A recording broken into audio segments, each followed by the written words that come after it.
కడుపులో కవలున్నారు.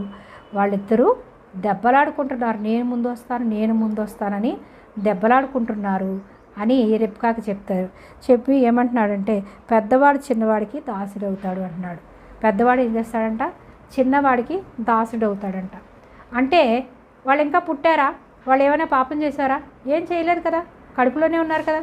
కడుపులో ఉండగానే ఆయన ప్రణాళిక అంటే గర్భంలో నేను నిన్ను పడక మునిపే నిన్ను నేను ఏర్పరచుకున్నాను అని ఇర్మియా గ్రంథంలో 1వ అధ్యాయము 5వ వచనంలో చెప్తాడు. అయితే మానవులందరినీ కూడా తన గర్భములో రూపింపబడక మునిపే ఆయన చిత్తం, ఆయన ప్రణాళిక నెరవేర్చడానికి మానవుల్ని ఈ లోకంలోనికి పంపిస్తాడు.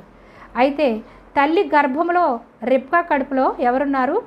యాకోబు, ఏసావు ఉన్నారు. అయితే ఏసావు ముందుగా రావాలని, యాకోబు ముందు